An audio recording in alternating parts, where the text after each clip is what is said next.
Cody Collier, how are you, buddy? Great. How we doing, Leonard? Doing great. Hey, thanks for coming on the show. Round 11, the Mountaineer, man, West Virginia. In our pre-race, you were talking about the dust and the dry conditions. You did not get blessed by the weather gods and get a little water, did you? No, I was lucky. That was round 10, that's for sure. No, it was one of the dustier races I've raced in a long time. Definitely this year. It would just guy in front of you would hit a dust berm. You just wait until the dust dissipated a little bit, and you could just go as fast as you could see. I heard through the grapevine that it was so dusty that you couldn't see the rocks in front of you. I mean, depending on how fast you're trying to outrun that, but no, yeah, no, it was a lot of the rocks snuck up on you if you didn't know where you're at, where you're looking. Also depends on how you ride. You know, we talk about being a proactive and a reactive rider. If you know where to look and being proactive instead of staring at your front tires and like, oh, there's a rock. So a lot of different ways of doing it, but the dust was thick and it made it very interesting. Well, let's get into this. And big congratulations go out to Avery Collins. She won her first overall in the youth day and put it on the boys. Yeah, absolutely. Yeah, no, I think she's the first ever woman to win the youth ATV overall. So big shout out to Avery. No, it was a crazy day of race, and Cole Brandt, our second place finisher around 10, he was out front early and riding really, really, really well. And he had a mechanical failure, unfortunately. And then there's also a big bottleneck on that third or fourth lap for the youth, and there's a big change up. Avery Collins came through with the top pack in the lead in the mix. Her rear fender was touching her rear tire, so she had rolled somewhere, got back on, and still bowed to the front and got the win. You know, Jessica and Hannah and Chloe, you better look out, because this young lady, if she's going this fast now racing the boys, what do you think she's going to do when she gets to the WXC? Oh yeah, oh yeah. No, everybody's got a different curve, but she's on the right foot. She's on the right foot, that's for sure. Yes, that's awesome. So, with the dust and all of the conditions changing for you guys, you came off of a race with a lot of strange things happening in a lot of different classes. We talked about points and where everybody was. The four main classes that we talked about are kind of locked in, but not. They won't lock in until there's one round to go for just about everybody. Not singing yet. Yeah, exactly. And we'll just jump into the WXC right here. And Chloe has won 2 in a row now. She's been on the podium every round, since round 3. She's been on the podium, and she's won 4 races since round 3 when she had a bad race. She is making a stab at trying to close the gap. It's 33 points. In your professional opinion, with as solid as Jessica is, anything can happen. I know we've talked about it, but in your opinion, is that pretty much locked in?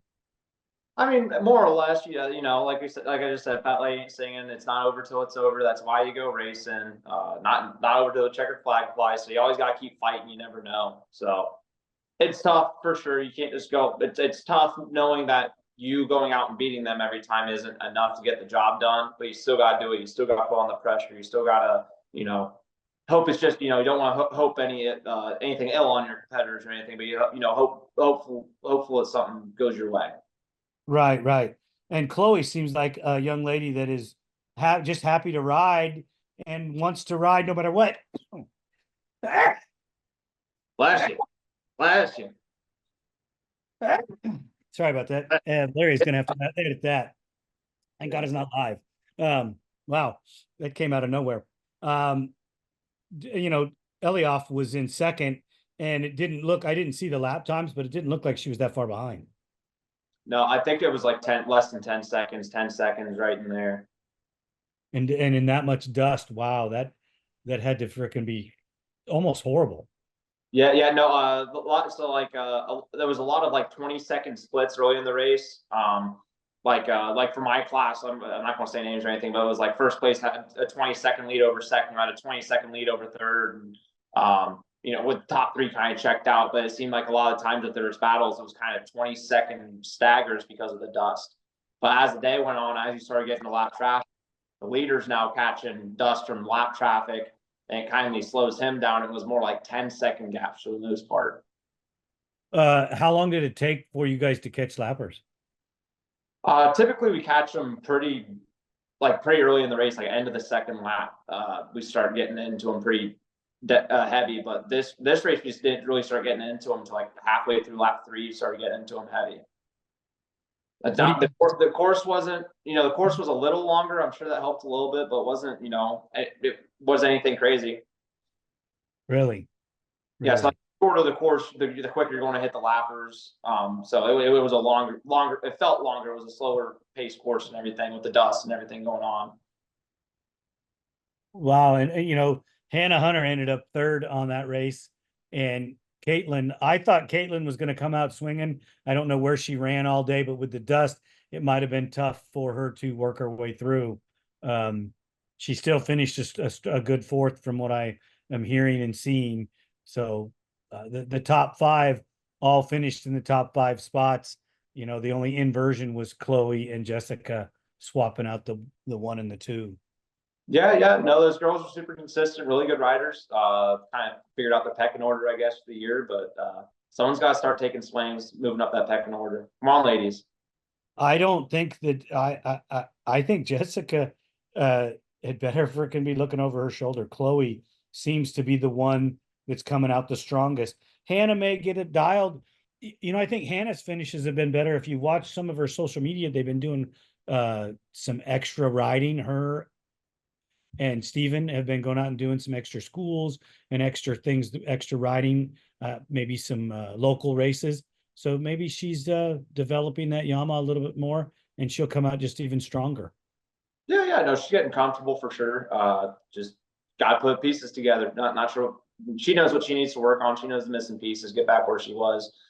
Maybe she's there. Maybe the competition stepped up, like we talk about. It's just the natural evolution of sports.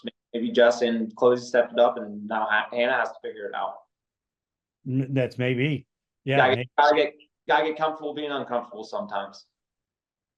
Get out of your comfort zone to grow. Yeah, for sure. Right. You know, let's get into the pro 4x4 class. You talked about the fact that a gentleman led the race. Who was it that was in the lead? Mr. Kaden Wharff. Kaden Wharff. Sorry about that, Kaden. Please forgive me for not remembering. Did he get the whole shot? You got the whole shot. I was second in the woods, and then Frazier was right behind me in third going into the woods. So 1, 2, 3 off the start. I don't, you know, we battled like that all throughout the race. There was 5 or 6 times where I got to where I was pretty much touching Kaden. And then we hit the wrong section of track, and I'd have to back off, and I was 20 seconds behind him just like that. But he was riding fantastic, holding a really great pace. You know, I had nothing for him. I don't think he unfortunately on the last lap of the race had a mechanical failure. He had a OEM Can-Am fan with 4 hours on it. The motor went out. Wow, that's so unlike that, isn't it? Yep, that's it. That's just racing, man. That's just racing. So yeah, he's out of my shop. He's out of the K&K shop. So I know everything going on. You know, me and Mike talk a lot, and yeah, just a 4-hour OEM fan went out on him. So no, just unfortunate for Kaden. He was riding great. Just fan failure. Wow, that's got to break your heart.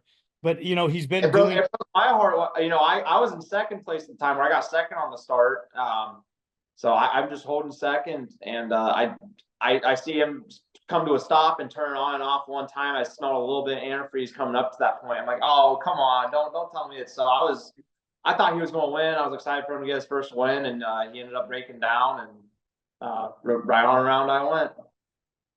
Wow, he ended up in the top 5. Yeah, he burnt that motor down trying to get to the finish line. Oh man, yeah, that's probably not cheap.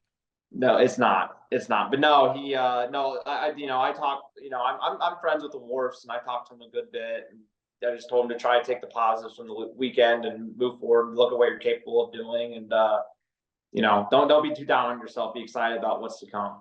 So riding great, led the whole race, should have won the race. Just had an unfortunate mechanical. Well, Kaden, congratulations on leading and getting a taste of what it's like up there. Haedyn Mickelson put on a good ride. He pushed himself into third after winning the last round. He's pretty much got a lock on that third place in points. Nobody's contesting him. So those third down is pretty much locked into where they're going to finish. There might be some slight changes, but I don't think so. It just depends on how they fan out for the rest of the year. What we really need to talk about is you top three. Third is Mickelson. Like I said, he's good in his spot. There's 12 points between you and Brandon Frazier for the win, with 2 rounds to go. That's, if you win both of them, that's 10 points. It's 2 points back. Yep. Need a little help.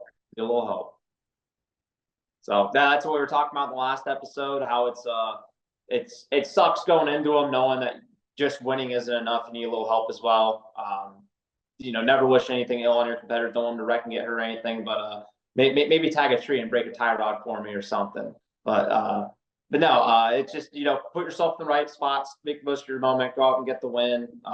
Hopefully everything falls in line for you. Well, your guys' class is danced around with multiple different winners this year.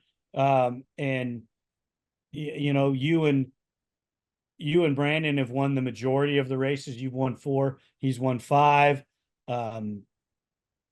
You've each had bad races.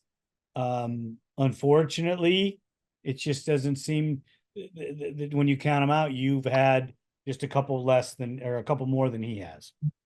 Just I wrecked really hard in Georgia, cost myself that race, and we missed something on the diagnosis that's just unforeseeable learning moment for us on that if you ground out your stator wires, line side of your stator wires going into your voltage regulator and send 360 volts through your frame, it can go up through the grounding system into your computer and fry your starting sequence shut. Okay.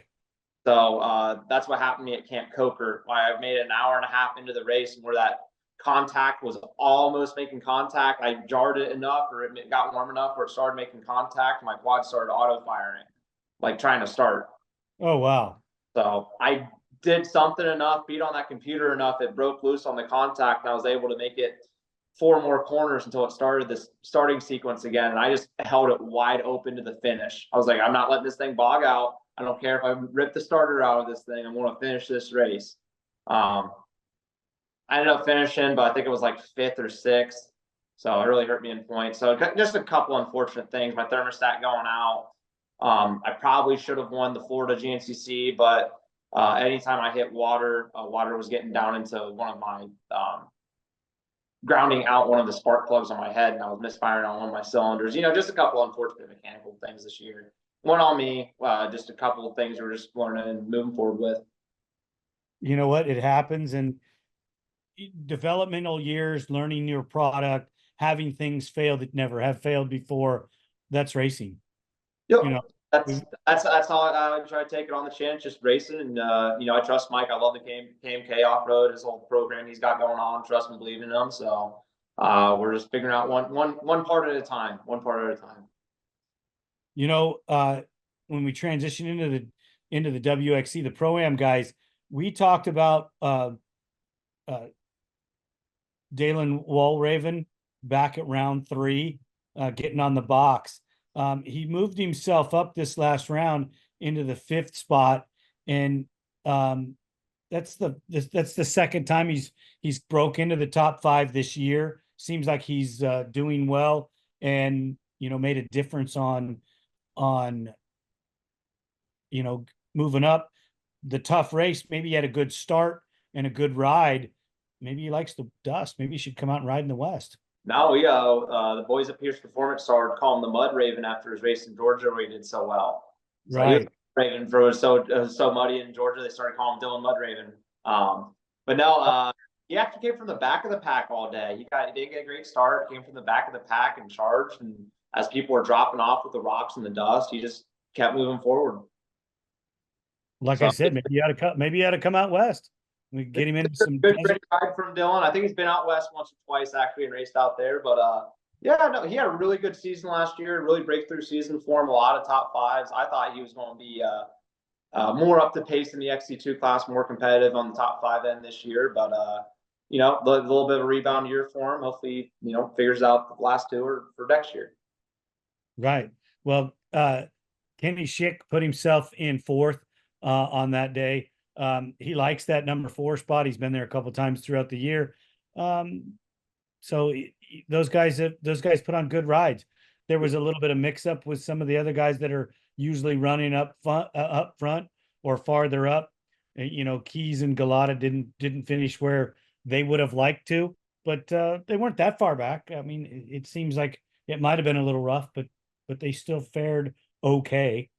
Yeah, Keys looked racy every time I stayed and watched a whole PM race for this event. I typically do. I just didn't stay at Buckwheat.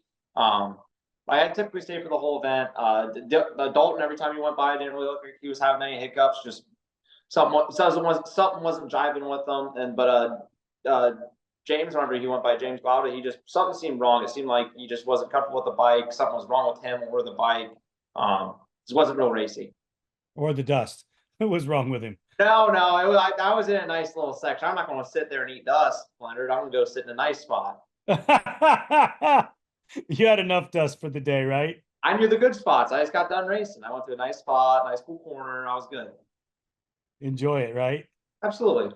Yeah, no, yeah. So James didn't look super racy. I don't know what's going on with him. Hopefully he figures it out. And that was a good ride the last couple.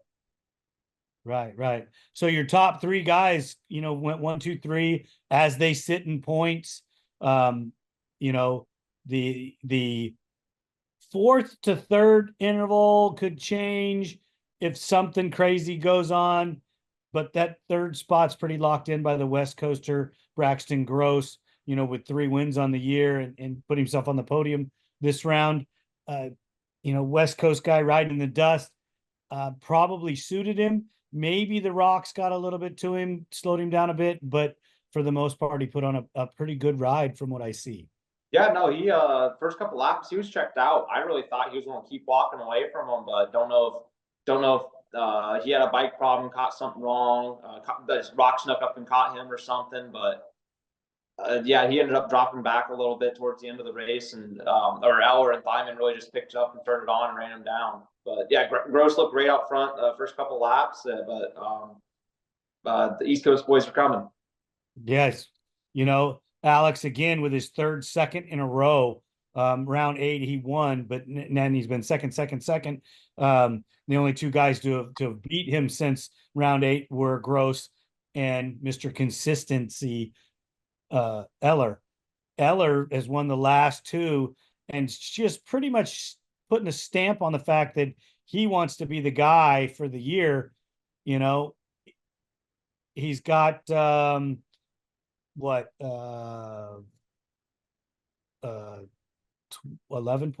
point lead, something like that. Somewhere in there. Yeah. No, I haven't checked the points for the PM guys since the last race, but yeah, something like that. Yeah, no, I do gotta say the section I was standing in watching the race away from the dust, Alex Thieman went through there faster than anybody, no question about it. He was absolutely in that set. I just, you know, nice little tidbit. You know, the people have their sections and you know, put the whole race together. But Alex is absolutely flying in the section I was in. So just a little shout out. He was cooking. But yeah, no, it's good to be Mr. Consistent if you consistently win, right? Pardon? Good to be Mr. Consistent if you're consistently winning, right? Getting 2 wins, right? But hopefully wrapping the year up right. But last year to this year, if you look at all the podiums that Eller has, I mean, he missed out on the podium twice this year, and he's only got 1 3rd place. The rest of them have been firsts and seconds. So he's developing himself into quite the XC racer. Should probably be watching him roll into the pro class next year if he decides to.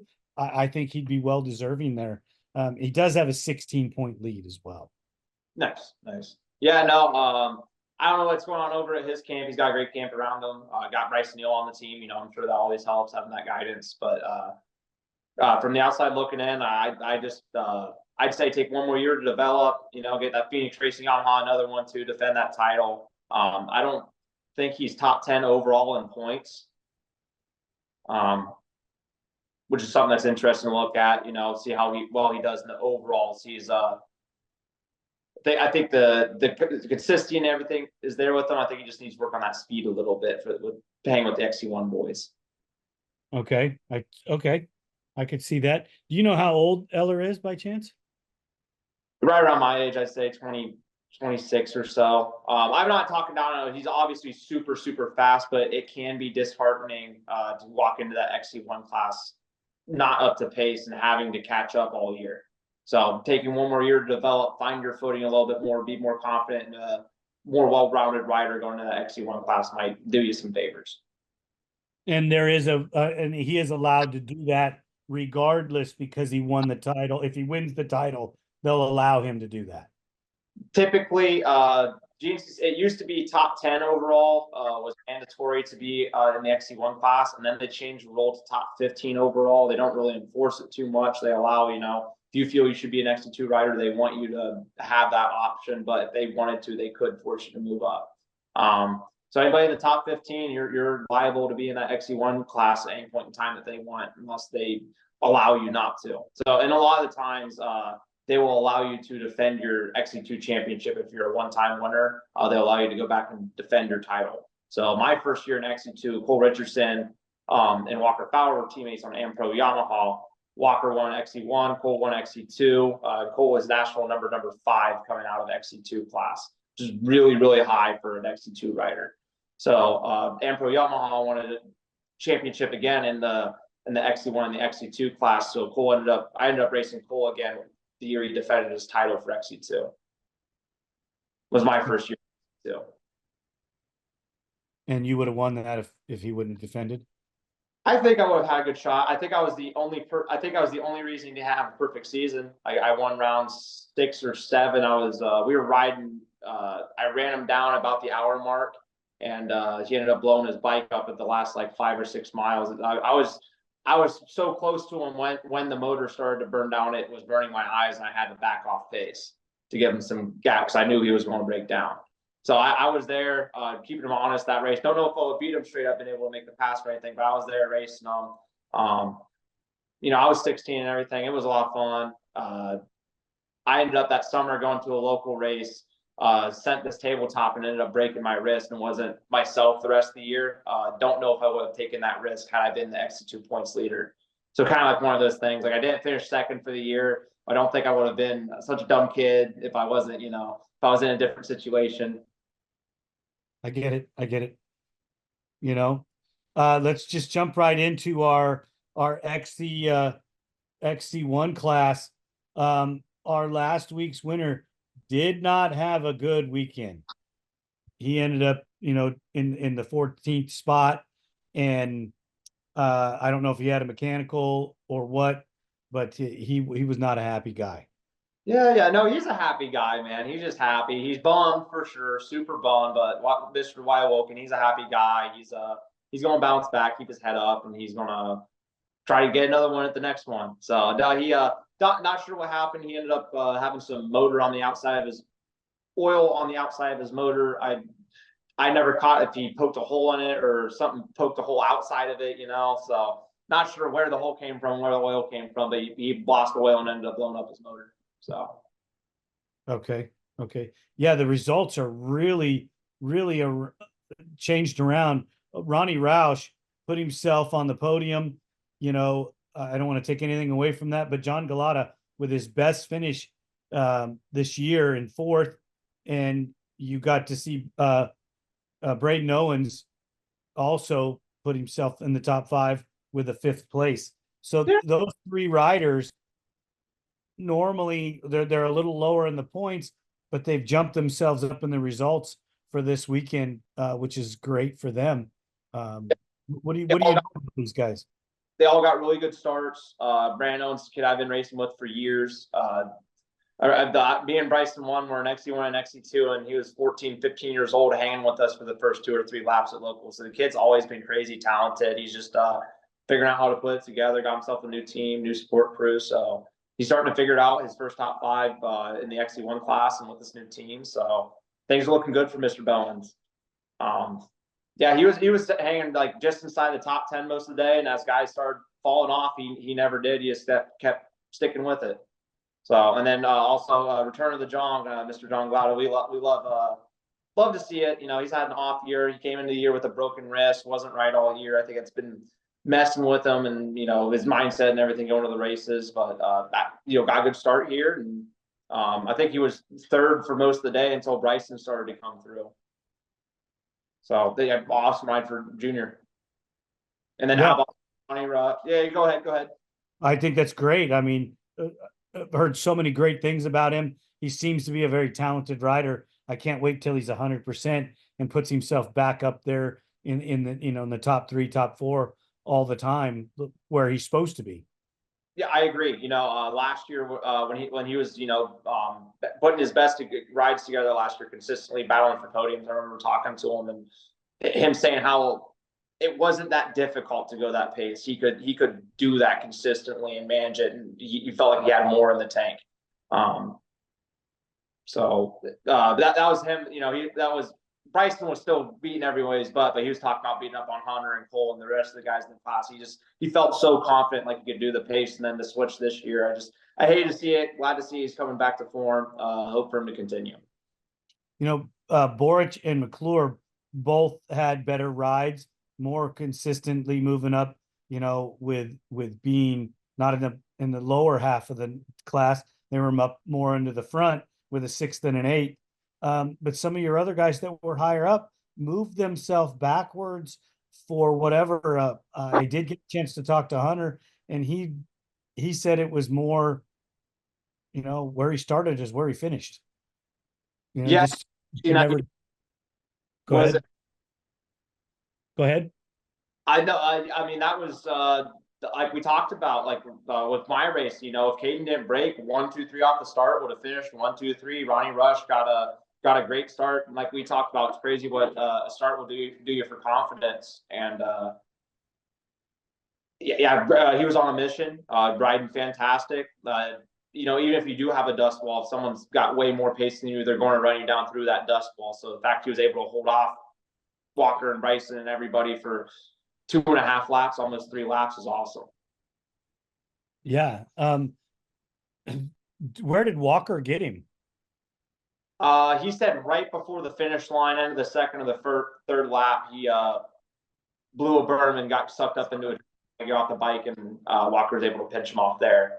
And then Ronnie was still riding great through that point, and Bryson ran him down in some lap traffic and was able to pinch him off through some lappers with some lapper assistance. So, that was just kind of the memo of the weekend. If you weren't getting lap traffic help, or the person in front of you didn't make a mistake, you weren't really going to make any forward progress if they had comparable pace. Yeah, so Walker came out second, got a little bit of help, got himself into the lead. And where did Bryson come out in the start? I think he had a good start, but he made a mistake early and was way back. I think he had a good start, but dropped way back early. So maybe setting a little bit too much in the dust, tried to ride further than he could see. Maybe just a simple little mistake, misjudged something. Maybe another rider didn't give him enough room, pinched down on him. Who knows? But Bryson does, but I don't know. But no, he something happened, dropped back early, fought his way back, ended up P2 on the day. Yeah, it closed up the gap. You know, you're looking at a 21 points with 2 rounds to go.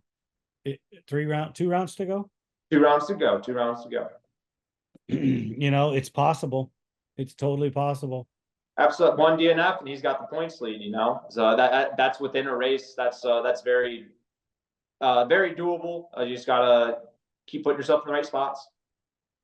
Yeah, not probable, but it is doable with a guy that's as fast as he is. Wow. It's just Bryson's been one of those guys we picked for the podium. You almost have to pick him for the podium every time because he has a tendency to find his way there. Yeah, when you go that fast, it's hard not to. Right. Navigates himself through the rocks, through the dust, through everything. And it seems like maybe he got a little more comfortable later in the race when everybody else wasn't comfortable. He was, and just, made sure to move himself right up to the front. Yeah, no, for sure. It was hot. It was dusty. It was a long day. It was a long day for everybody. The guy out in the lead had a fun lap or two, but he got in the thick of it, and it was a long day for everybody. Right, even the winner. Even the winner. Yeah, he had to put up with it for a little bit. Wow. Well, that's awesome. So where are we going to next? Next is John Patton GNCC in Milford, Ohio. A little over an hour from me. The nice hard, not my favorite track on the circuit. A lot of people like it. It's a really hard packed clay based track. We haven't got like it's same conditions as